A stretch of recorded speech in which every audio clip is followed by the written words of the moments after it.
Good afternoon. I'd like to welcome everybody to Accounting 6310. This is just a brief introduction.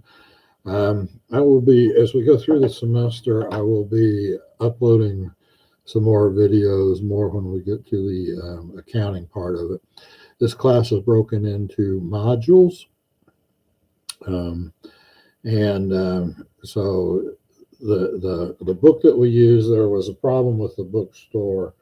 And so, but this is the book, Petroleum Accounting. It's the 8th edition. If you go to the University of North Texas Professional Development Institute, they have an ebook version of this available. You can also find it on Amazon, that sort of thing. You'd probably be okay with the 7th edition. Not that much really changed, but I see some, those of you who want to save money, I don't blame you. Accounting textbooks are always very expensive. They always have been, even when I was a student. But, you can get like some 5th edition for less than $10. That's probably a little bit too dated. But yeah, the 7th edition would probably be okay. The 8th edition you can get, and this really is the handbook. If you're going to be an accountant in the Permian Basin, either in public accounting or working in industry around here, you might want to go ahead and get a copy of this book and keep it on your shelf for an extended period of time. You'll probably end up using it if you're living around here doing accounting in the Permian Basin. Obviously, we have an online constituency, so a lot of students are not located right here in the Permian Basin, and that's fine. But it is pretty. It is a pretty good handbook. It's written really by PwC, PricewaterhouseCoopers, even though it's published by the University of North Texas. Now, this class, was originally designed for accounting majors, accounting masters students, and then we got this energy business certificate and now master's degree. And a lot of those students take this. So one of the things I would say, if you're accounting, per se, the debits and credits are a little on the weak side, a book you might want to pick up. This is actually the book we use for undergraduate oil and gas accounting. This is a 5th edition. This one's a little bit old. I think they're up to the 6th edition now. There's also an international oil and gas accounting by the same author, Charlotte Wright. But this one gets a lot more into the details of the debits and credits and how to do some things. And you'll actually see throughout the course, if you pick this up, that I've I didn't copy them exactly, but I was inspired by some of their problems for the problems that I give you to work. So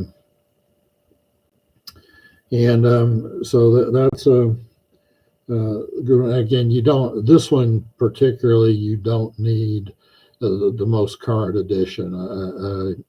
Edition or two back is fine.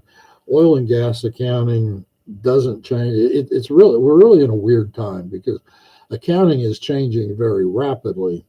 But oil and gas accounting just doesn't change that fast. There are some of the the normal accounting issues that oil and gas companies face that is changing, but the actual oil and gas accounting per se is not changing that much.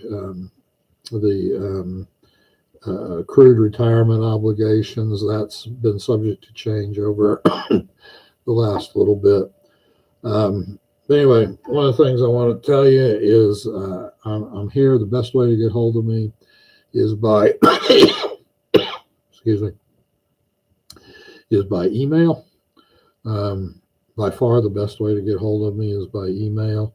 And usually I can address most of your questions that way. But if you have any problems, you don't understand something, um, then I'm happy to get on here, do a video call with you, try to explain a few things if you're having various troubles. But this is not a super rigorous course. There's three areas that get pretty rigorous in this class. There's something called full cost accounting that we'll be going over, and I'm not a fan of it, but I'll explain why when we get to that chapter. Um, and then, in addition to that, I'm a believer in the successful efforts method of accounting, which is what most firms do. Um, the Then the disclosures. Um, Oil and gas companies are required to make 6 disclosures in their financial statements um, that other companies are not required to do. Um, and it has to do with the nature of the assets in the oil and gas industry, or any natural resource industry for that matter. Is your asset declines, as you extract it out of the ground, whether it's a mineral or whether it's oil or gas or whatever, the asset's going to decline over time. And so, unlike a machine where you can have a pretty good idea how long it's going to last in advance, um, with oil and gas, you just don't know for sure. Now, once you've had it for a while and you start to see the decline curves, then you can get a pretty good idea once you're 2 or 3 years into it. But when you first start a field and you're starting to extract it, you don't know if this is going to last 1 year or 10 years. And this has changed a lot with horizontal drilling and fracking. In the Permian Basin area, we used to look at decline curves that would last 20 and sometimes even 40 years, drill a vertical well, typical old-fashioned vertical well, and once it started producing, it would continue to produce for a long, long time.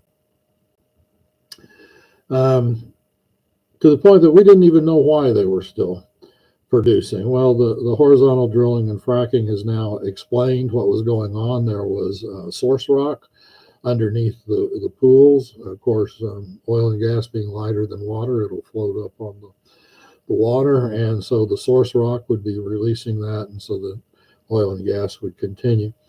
With horizontal drilling and fracking, we're looking at much steeper decline curves. You usually lose about 50% of production by the end of your first year.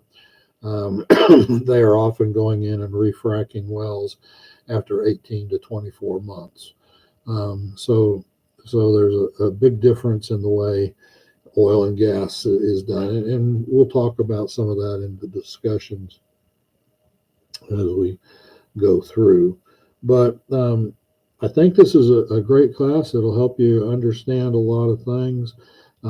Again, there's not a whole lot of super hard material in here. There are a few things where you have to get a little quantitative, where we're talking about, you've got mineral rights owner, and they have a 3/8. The surface rights owner has a 3/8 royalty, and then you divide up the working interest, and then you get farm ins and farm outs, and those sorts of things, carried interests, those sorts of things all come into play, and we have to account for those. Joint interest accounting is a huge area, still is a huge area. When I first moved to the Permian Basin in the early 1980s, most of the accountants in the area, that's what they did, was joint interest billing. And it was an art unto itself. Excel really increase productivity in that area. Um, it's just amazing to see how things have gone from having whole rooms of accountants, stacked back to back doing joint interest billing to now having two or three people and a couple of computers with Excel spreadsheets doing the same amount of work. So that has been a huge technological change in the industry. But anyway, I want to welcome you. Feel free to ask questions, and if you have anything of me, be sure to let me know. Look forward to meeting you and working with you throughout the semester. Good luck.